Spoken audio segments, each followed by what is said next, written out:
నీవు బాప్తిస్మము వలన నీ పాత జీవితాన్ని పాతి పెట్టుకోవాలి, నీ పాత బ్రతుకును పాతి పెట్టుకోవాలి, పాత యాటిట్యూడ్ నీలో చనిపోవాలి. చాలాసార్లు భక్తి చేస్తూ ఉంటాం కానీ we don't kill our old attitudes.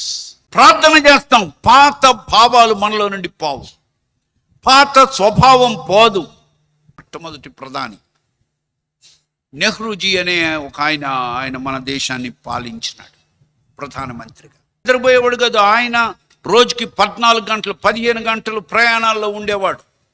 Driver మరలా కారును ఇవన్నీ శుభ్రాలు చేసుకోవడం అన్నీ ఎంతో నిమగ్నమై ఉండేవాడు.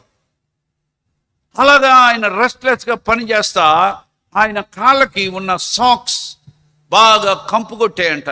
ఆయన ఒకరోజు ఈయన ప్రయాణం చేస్తుంటే, ఏంరా వాసన వస్తుంది, చెమట గబ్బు మురికి కంపు వస్తుంది, ఏంట్రా కారులో అని అడిగాడంట.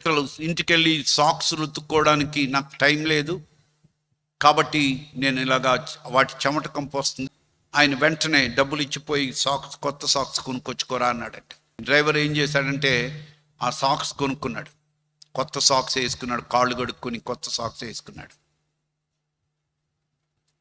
మళ్ళీ వాసన పోలేదు, మళ్ళీ కంపు వస్తానే ఉందంటే, ఏమ్రా ఏంటి కొత్త సాక్స్ వేసుకున్నావు కదా పోలేదు ఏంట్రా అంటే, ఆ తీసేసిన సాక్స్ ఆయన జేబులో పెట్టుకున్నాడు, ప్యాంటు జేబులో పెట్టుకుని అలాగే డ్రైవ్ చేస్తున్నాడు. కంపు ఎక్కడికి పోతుంది?